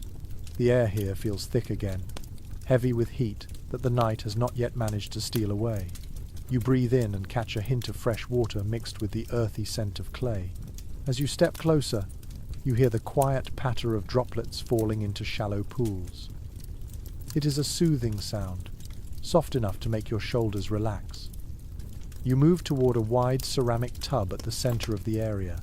Its rim rises to your waist, and inside it holds several inches of water that glows silver under the moonlight. Someone has stirred it recently, leaving faint ripples drifting outward in slow, widening circles. You dip your fingers into the water and feel a coolness that surprises you. The temperature is not icy, but it carries enough relief to make your breath deepen. In this heat, even modest coolness feels like a small miracle. A familiar detail from Egyptian household habits comes to mind as you let the water slip between your fingers. Many families practice nighttime washing not as a luxury but as an essential routine, especially during the hottest months. A quick rinse before sleep helped lower body temperature and wash away sweat, dust, and tension from the day. You imagine people stepping quietly to these basins after dinner, cupping their hands and pouring cool water over their arms, faces, and necks. You scoop a handful and splash it lightly along your forearm. The sensation wakes your skin. The water leaves a fine sheen that evaporates quickly, taking heat with it. You drag your damp hand over your face and close your eyes for a moment, savoring the relief. A slight breeze passes through, brushing against the fresh moisture. You inhale slowly as the cooling deepens. Next to the tub sits a small wooden bench where a set of clay cups rests upside down. They are used for methodical washing, letting people pour water gently instead of plunging their hands into the basin. You lift one cup and feel how light it is. The rim is smooth. The shape fits perfectly in your palm. You turn it over and dip it halfway into the water before lifting it out again. A soft stream trickles from the cup, splashing against your knee. An older woman approaches the basin carrying a jar of water drawn earlier from a nearby well. She greets you with a quiet nod, then pours the contents into the tub. The water mixes slowly, sending a new set of ripples outward. She begins to wash her arms with unhurried motions. Her movements have a calm, ritualistic grace. You watch her and sense that this routine has been practiced nightly for as long as she can remember. A gentle piece of traditional knowledge comes to mind as you observe her. Some Egyptians added a pinch of natron or fragrant herbs into their nighttime wash water. Natron softened the water and gave the skin a clean, powdery finish. Herbs added refreshing scents that made hot nights seem a little easier to bear. As you sniff the water in the basin, you detect a faint aroma of mint. The scent rises gently, weaving into the air like a soft ribbon. You step aside to give the woman space and approach a smaller basin where two young boys are splashing themselves quietly. One scoops water over his shoulders while the other dips his feet, kicking gently under the surface. Their laughter echoes softly in the open air. Their mother watches from nearby, making sure they do not spill too much water. Even in a land shaped by a river as mighty as the Nile, water is precious. Every drop matters. You walk toward a long stone trough located near the corner of the washing area. Its narrow interior holds a trickle of running water guided from a small canal nearby. You kneel beside it and run your fingers along the stream. It feels cooler than the water in the basins. You cup your hands and bring the water to your lips. The taste is fresh and mild, carrying a hint of minerals. Someone built this stone channel with care, smoothing the edges to prevent injury and shaping the incline to maintain a gentle flow. Beside the trough lies a wooden ladle carved from a single piece of acacia. You lift it and admire the craftsmanship. Its surface is worn from frequent use. You fill the ladle and let the water pour slowly over your head. The sensation sends a small shiver down your spine. For a few heartbeats, you feel almost weightless.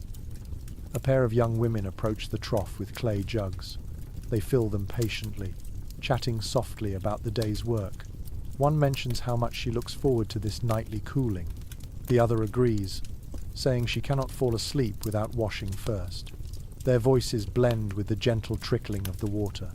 You stand and step aside as they finish, respecting the simple importance of their ritual. Across the courtyard, a man tends to a small fire beneath a metal bowl. You walk over and watch as he warms a small portion of water. You wonder why he heats it at all on such a hot night, until you see him pour it into a basin containing cool water. He stirs it gently to create a lukewarm mixture, a more soothing temperature for washing infants or elders. The idea feels thoughtful and tender. As you wander through the area, you notice that each basin, jug, and trough holds its own place in the nightly cooling process. Some cool the skin, some refresh the senses, some simply provide comfort through the ritual itself. You take a moment to sit on a stone bench near the largest basin. You watch the moon reflect in the water. Its surface looks like a piece of liquid silver. A quiet disagreement from two men nearby catches your ear. They discuss whether rinsing with cold water before sleep truly cools the body long term, or whether it offers only temporary relief. One insists it lowers the core temperature enough to improve sleep. The other believes the cooling effect fades too quickly without a breeze to support it. Their conversation mirrors questions that modern researchers also explore regarding evaporative cooling and body regulation. You listen, appreciating the timelessness of their discussion. You lift your hand again and drag your fingertips along the basin's surface. The water feels slightly cooler now. Breezes from earlier must have passed over it, assisting evaporation. You imagine these basins quietly working through the night, cooling small patches of air around them, offering comfort to anyone who steps close. You watch as a mother guides her daughter toward the water. The child hesitates for a moment, then giggles when her mother scoops water onto her neck. The droplets glisten briefly under the moon before they vanish. The child shivers with delight, then leans in for another splash. You feel warmth in your chest as you watch the tender moment. Nearby, someone places a shallow bowl of water in a shaded corner.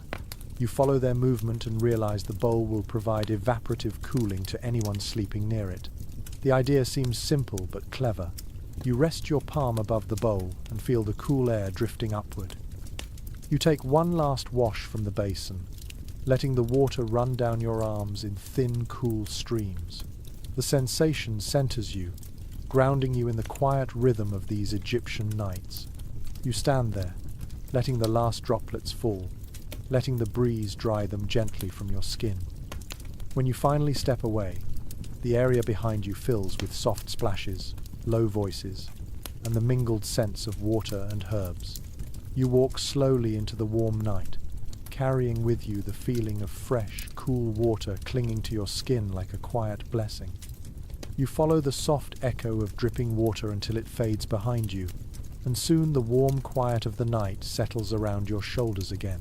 The path ahead leads you past several small storage buildings whose walls smell faintly of grain and dried herbs. You keep walking until you reach an entrance framed by two large jars. A man carrying a woven basket steps out of the doorway, and a puff of cool air follows him, brushing against your skin like a secret waiting to be discovered. You pause, intrigued, then slip inside. The room is dim, lit only by a single oil lamp placed on a low stool. The flame casts long shadows across shelves, lined with jars, baskets, and shallow bowls. The air feels significantly cooler than the world outside, though still warm by your modern standards. You take a deeper breath and notice a mild scent of earth, straw, and cool clay. It is the smell of preserved chill, the closest thing ancient Egyptians had to nighttime refrigeration. Families relied heavily on small storage rooms like this to protect food, oils, and drink from the relentless heat. You run your hand along a wide clay pot sitting on the floor. Its surface feels slightly cooler than the air around it. The jar's thick walls protect its contents by slowing the rise of heat, similar to how mud brick houses work but on a smaller scale. You lean closer and tap the side of the jar. The sound is soft and hollow, like a heart beating far beneath the surface. A well-accepted detail from archaeological studies comes to mind while you examine the vessel. Many storage jars were partially buried in the ground or kept in shaded corners so the earth could help maintain lower temperatures. You crouch and touch the floor. It feels cooler than the surrounding surfaces. You imagine families storing water, beer, butter, figs, and milk here, not because they expected them to stay cold, but because they hoped to keep them from becoming too warm to tolerate. You turn and notice a small pit near the back of the storage room. The pit is lined with smooth stones, arranged in a circle, and filled with sand that feels surprisingly cool beneath your fingertips. A faint trickle of water flows in a channel beside it. The mixture of damp sand and slow evaporation works together to lower the temperature inside the pit. People stored perishable items like cheese or delicate herbs in such spaces during the hottest seasons.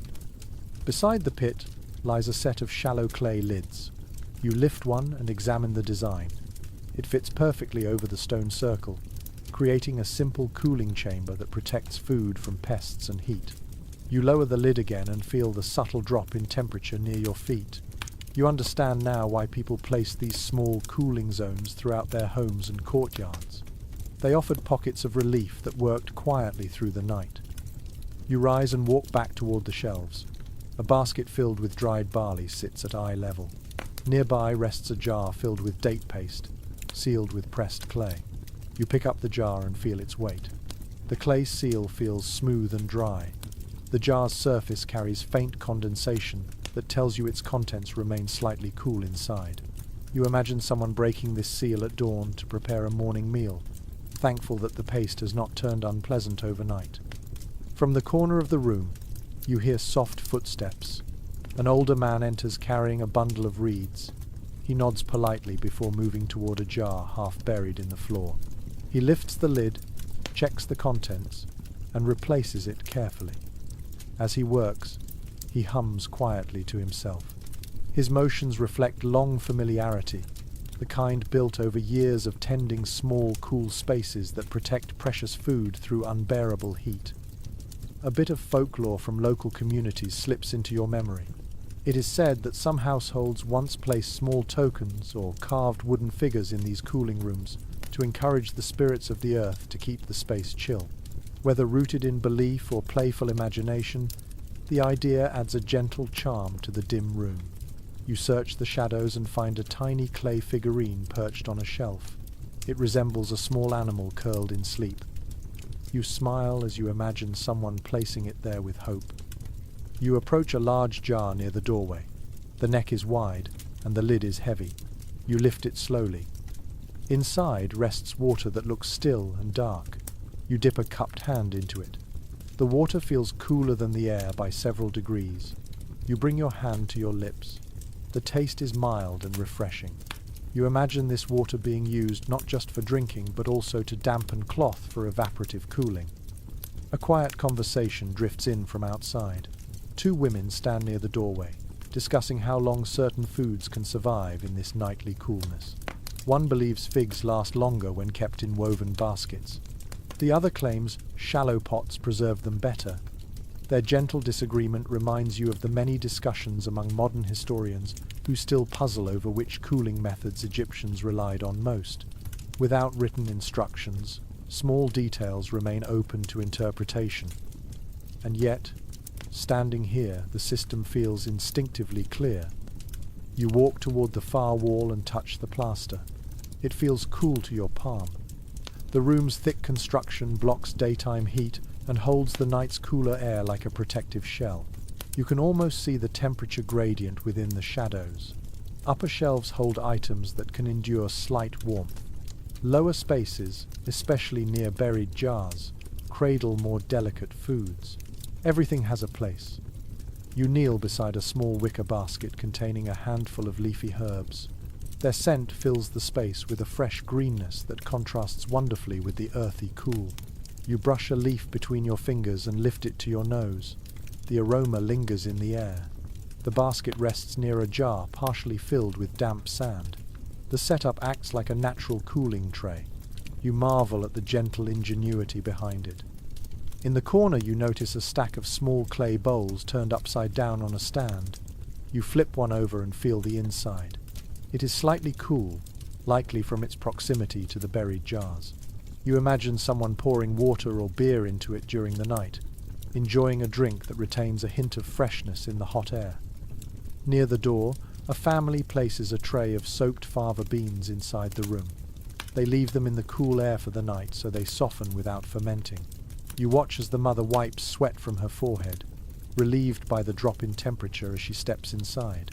She lingers for a moment before returning to the hotter world outside. It is clear why these storage rooms counted as some of the most precious spaces in a household. You take one last walk around the room, dragging your fingers along jars, baskets, and clay floors. The coolness wraps around your skin like a soft blanket. You know that outside, the heat still lingers. But in here, the night breathes differently. It tucks coolness into corners, hides it beneath clay lids, and saves it for those who need it most. When you finally step outside, the warm air meets you again with open arms. It feels heavier now. After experiencing the cool sanctuary within, you look back at the entrance, grateful for the small oasis of relief it offered. You continue deeper into the night, carrying the memory of that quiet, gentle chill with you. You walk away from the cool storage room and drift toward the edge of the settlement where the homes thin out and the ground slopes gently downward. The air feels heavier here, but it carries a hint of movement that draws you forward. You hear the soft chorus of frogs before you see the water. Their rhythmic croaking rises and falls like a lullaby guiding you through the darkness. You emerge from behind a cluster of palm trees, and there it is, the Nile. A shimmering ribbon of moonlit silver stretching into the horizon. You step onto the damp soil near the riverbank, and immediately the temperature shifts. Cool air rises from the water and wraps itself around your ankles. You pause to savor the sensation.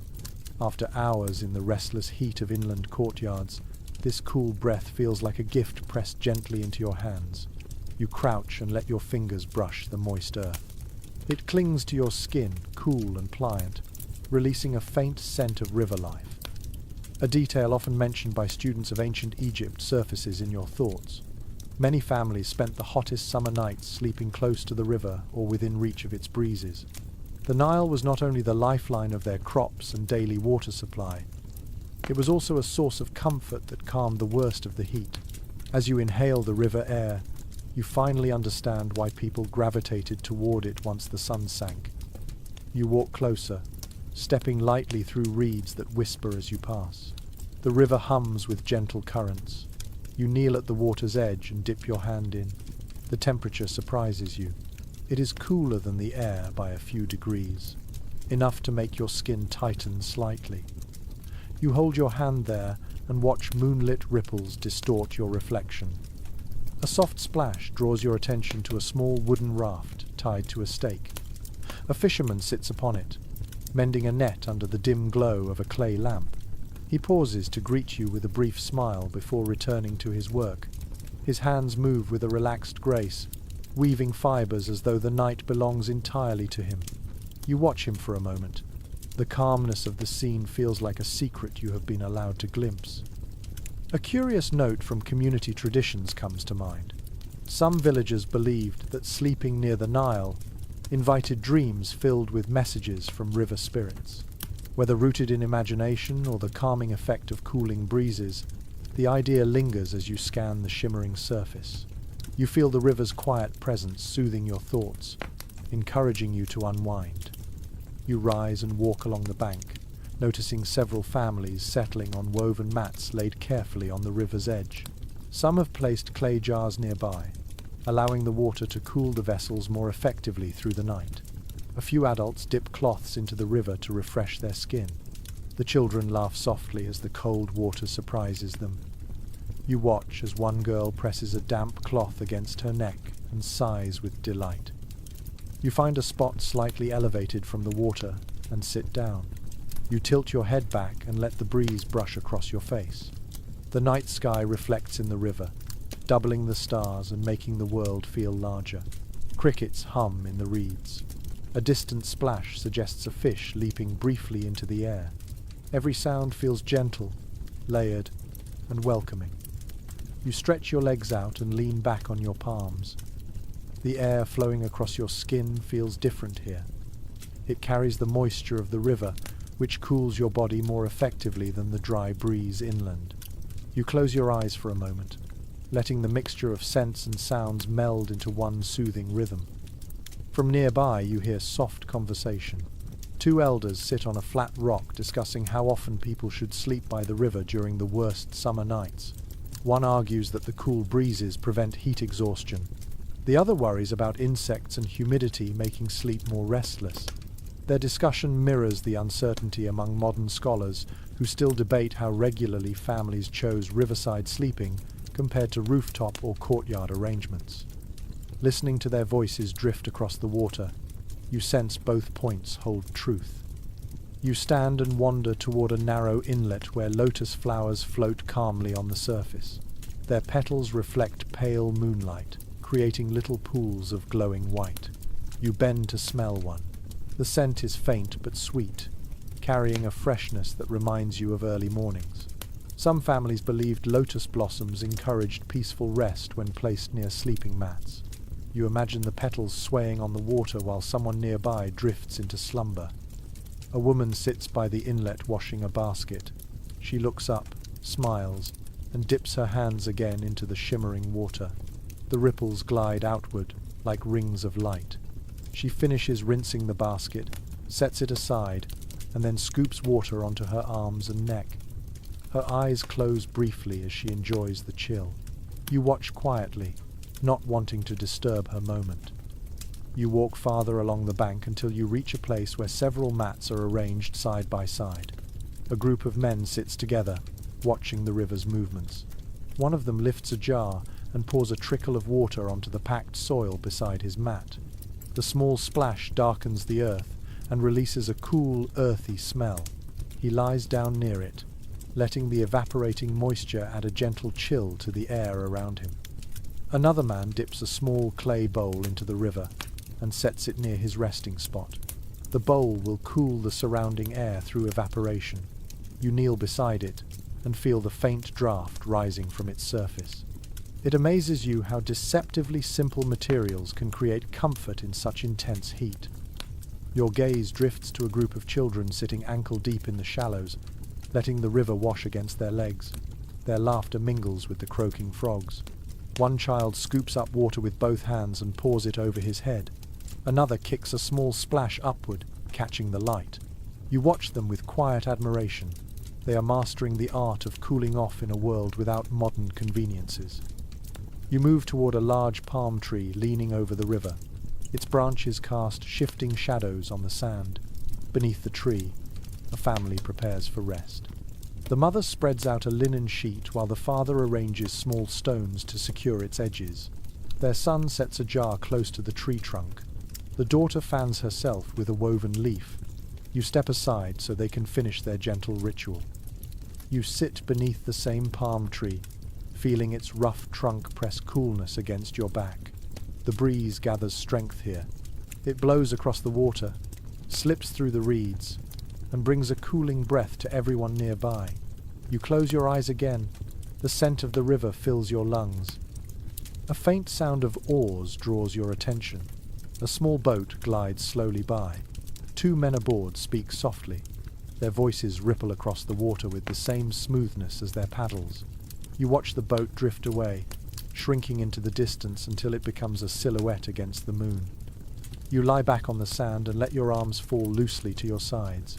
The cooling effect of the Nile seeps into your skin. You understand now why people came here night after night during the worst summer heat. The river is more than water. It is relief, breath, rhythm, and refuge. You rise slowly, brushing sand from your hands. You take one last look at the shimmering surface before stepping away from the bank. The river stays behind you, murmuring its eternal song as you move deeper into the warm Egyptian night. You leave the riverbank behind, carrying its cool breath on your skin as you return toward the darker paths that wind between palm groves and quiet homes. The night remains warm, but you can feel the temperature easing with every step away from the water. Soon another sensation reaches you, faint at first but unmistakable. A thin curl of smoke drifts through the air, carrying the scent of herbs, pungent and slightly sweet. You follow it instinctively, knowing what it means in a world where people sleep exposed to the open night. You pass beneath an arch of woven branches and step into a small courtyard where a clay bowl sits glowing faintly with embers. Someone has sprinkled crushed herbs and resin onto it. Thin streams of fragrant smoke rise in slow, swirling motions. A group of children sits nearby, watching the shapes in the smoke twist like quiet ghosts. Their mother uses a palm leaf to waft the smoke gently toward the sleeping mats arranged along the ground. When she notices you, she nods politely before returning to her work. This is the nightly ritual that kept families safe from the irritation of insects. Mosquitoes, beetles, midges, and other small creatures thrived in the warm darkness. To keep them away, Egyptians crafted simple but clever methods that relied on smoke, scent, and subtle design. You breathe in the herbal haze and feel its warmth settle on your skin. The mixture includes dried mint, juniper, and perhaps small shards of resin scraped from desert shrubs. The scent is strong but calming. A familiar insight from ancient household practices rises in your thoughts. People often burned pungent herbs or aromatic wood each evening, not only to reduce insects, but also to mask unpleasant smells that clung to hot nights. Smoke became a form of cleansing, a subtle purifier that helped make sleeping spaces more comfortable. You watch the woman as she lifts another small scoop of herbs and scatters them across the glowing embers. The smoke thickens briefly, and the air grows richer. You walk toward the edge of the courtyard where several woven nets hang from a wooden frame. They sway gently in the night breeze. You run your hand along one and notice the texture. The fibers feel stiff but flexible, woven in a tight pattern that keeps small insects out while still allowing air to flow. The lower fringe has small weights tied to it so the net stays still during mild wind. You imagine someone lowering one of these nets over their sleeping mat, letting it rest like a breathable cocoon. A few steps away, a young man repairs another net. He threads a new piece of fiber through a gap, pulling it tight before knotting it firmly. His hands move quickly, accustomed to this nighttime maintenance. As he works, he hums softly, a song with a rising and falling melody that blends with the night. You kneel beside him and watch the weave grow row by row. The net expands like a living pattern under his fingers. A small but memorable fragment from community tradition comes to your mind. Some households believed that if you hung a tiny bundle of papyrus fiber dipped in fragrant oil near the entrance of a room, insects would avoid it completely. Whether this belief came from careful observation or hopeful imagination, the idea still carries charm. You glance around and spot such a bundle hanging near a doorway. Its faint aroma mixes with the herbal smoke. You walk toward the corner where a young girl sits holding a handful of dried flowers. She rubs them between her palms, then sprinkles the petals across her family's sleeping area. The crushed flowers release a mild scent, almost fruity. Her mother thanks her and spreads the petals more evenly across the mat. You watch them with a smile. Their small ritual turns the space into something gentle and fragrant. In another corner of the courtyard, an elder sits with a small clay cup filled with oil. He dips a reed into it and traces a line around the edge of his sleeping mat. The oil glimmers in the lantern light. The fragrance carries notes of cedar and perhaps myrrh. He whispers something under his breath, perhaps a personal prayer or simply a habitual rhyme. This method leaves a scent barrier that helps discourage crawling insects from entering. Nearby, two men talk quietly while examining a set of small clay containers. Their conversation drifts toward a lingering question. One argues that burning herbs works best for wide-open courtyards. The other insists that nets alone provide better protection indoors where smoke collects too easily. Their discussion mirrors the uncertainty modern researchers still hold about which methods ancient Egyptians relied on most consistently. Their tones remain friendly, though, reflecting the relaxed familiarity of nightly ritual. You stand again and wander toward a small doorway that leads into a dim sleeping room. The air inside feels warmer but noticeably free of pests. You look upward and see a narrow gap in the ceiling where a woven screen filters the breeze. Near the wall sits a pot of smouldering herbs placed carefully so the smoke drifts upward instead of toward the bed.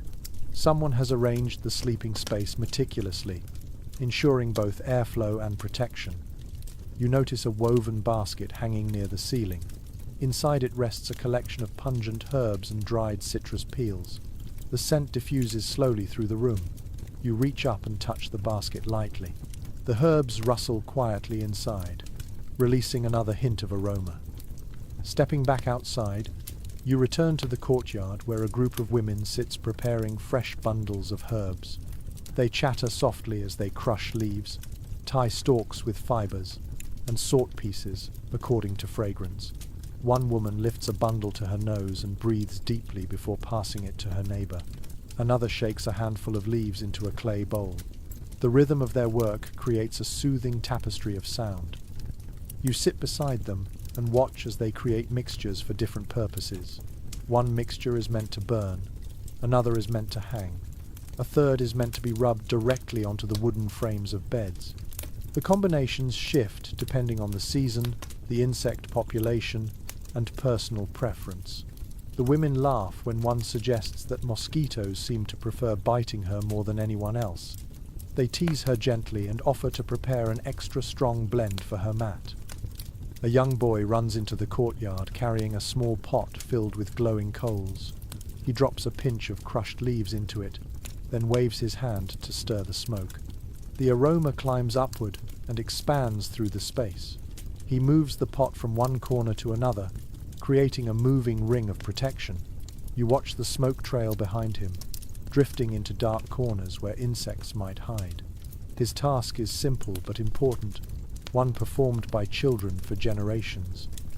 You walk toward a low wall and lean against it, letting the smoke and scented air wrap around you. You feel protected in a way that goes beyond physical comfort. The night no longer feels threatening. It feels tended, cared for, shaped by rituals that transform a harsh environment into a place where rest is possible. A dog lies curled near the smoke bowl, its ears twitching occasionally at distant sounds. Even animals seem to enjoy the insect-free aura the herbs create. You scratch behind the dog's ear, and it sighs contentedly, shifting closer to the warmth.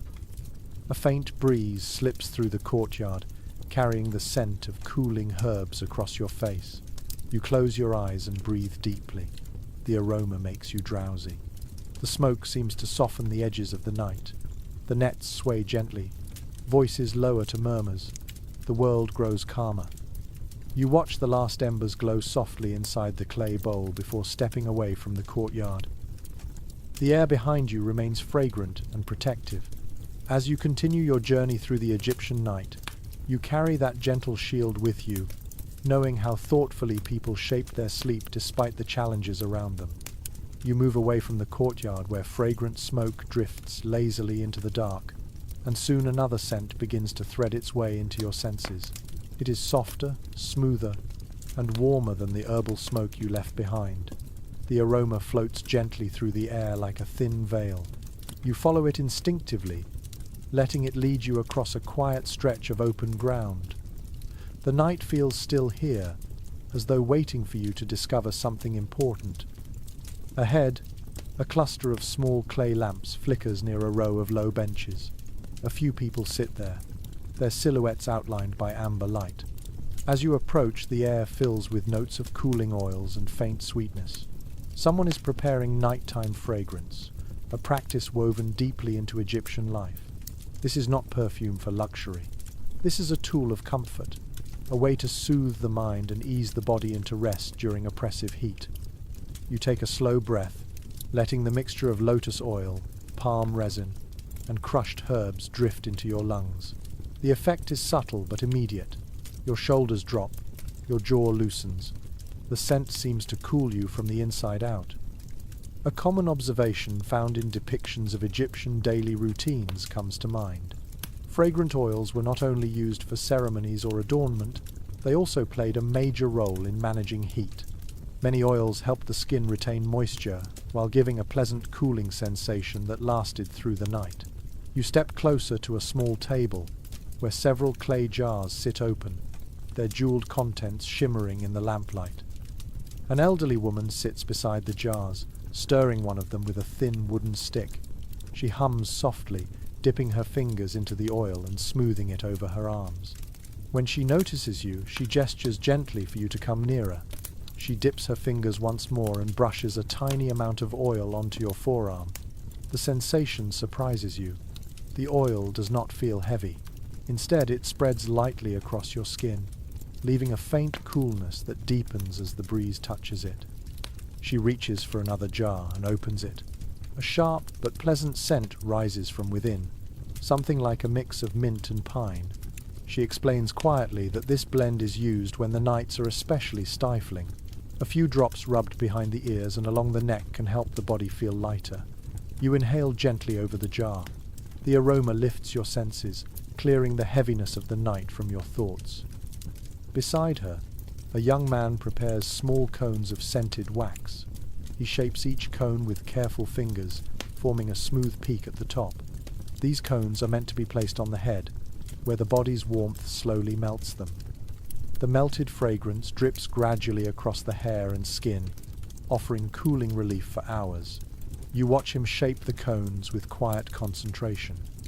He dips his thumb in a bowl of oil to soften the wax between steps, then rolls the cone on a flat stone to give it symmetry. A small tale whispered through villages drifts into your mind. Some people believed that lotus-scented cones encouraged gentle dreams, especially on nights when heat made rest difficult. Whether the claim grew from imagined comfort or from real experience, The idea feels true after breathing in the fragrance around you. You continue watching the young man. When he finishes shaping a cone, he places it upright on a tray beside a row of others. The cones stand like tiny sculptures glowing faintly under the lamps. Their surface catches the light in delicate highlights. You pick one up and roll it gently between your fingers. It feels slightly cool despite the warm night. Not far away, a group of women crush dried petals using a small stone mortar. The rhythmic grinding brings more scents into the air. One woman pauses and lifts a handful of the powder to her face. She lets the scent linger for a moment, closes her eyes, and smiles. You sit nearby and watch their hands work. The grinding is slow but deliberate, a soft percussion that blends with the nighttime sounds of insects and wind. Another woman melts a small piece of resin over a lantern flame. When it softens into a thick syrup, she mixes it into the bowl of petals. The mixture creates a sticky paste used to scent sleeping cloths. She spreads the paste onto a linen scrap, and then presses another cloth on top. The scent will transfer gently through the layers during the night. A few steps away, a man tends to a bowl filled with water infused with essential oils. He dips a small reed into the mixture and flicks droplets into the air. The droplets catch the lantern light before disappearing into the night. He repeats the motion slowly, letting the scent settle across the sleeping area like a blanket of calm. When the breeze carries the fragrance toward you, it washes over your senses with a refreshing sweetness. You move closer to the man and watch him swirl the reed in the bowl. The oil leaves shimmering patterns on the water's surface. He tells you that families prepare different blends depending on the season and the needs of the household. On the hottest nights, cooling oils like mint, blue lotus, and sweet myrtle are favored. When humidity rises, people add cedar or juniper to keep the air feeling fresh. Two men nearby speak quietly about how much oil to use each night. One insists that a light touch is best, so the scent can float gently through the space. The other likes a heavier aroma, especially when people gather in close quarters. Their conversation reminds you of the way modern experts sometimes debate which aromatic compounds provided the most relief. Some believe the cooling comes from evaporation on the skin. Others think the psychological comfort mattered more. Watching these men, you suspect both were true. You stand and wander toward a long bench where several clay lamps glow steadily. Their flames reflect softly in bowls of scented oil placed nearby. You lift one bowl and swirl it slowly. The fragrance rises like warm silk. You trail your fingers through the surface and bring them to your face. The scent lingers faintly, soft and steady. A young girl approaches carrying a small bundle of herbs tied with string. She places it at the foot of a sleeping mat and adjusts the corners with careful hands. The bundle releases a floral aroma that blends with the surrounding fragrances. She smiles shyly as she finishes, then moves to help her mother prepare another mat. The space soon fills with a calm, layered scent. It soothes without overwhelming. You take a seat near one of the lamps and let the smells drift around you. The cooling oils settle on your skin. The fragrant air makes your eyelids feel heavy. The sounds of grinding herbs and quiet conversation fade into the background. You feel as if you are sitting in the heart of the night, wrapped in a blend of scent, warmth, and gentle relief. Families begin settling onto their mats. Some rub their arms with fragrant oil. Others place cones carefully onto their hair. A few wave the scented air toward themselves with slow, practiced motions. The night seems to deepen around them, softened by aroma and oil. You stand, absorbing the final traces of cooling scent lingering on your skin. As you step away, the fragrances remain behind you like a quiet echo, fading into the warm breeze. You continue into the Egyptian night, carrying a soft veil of lotus and mint with every step.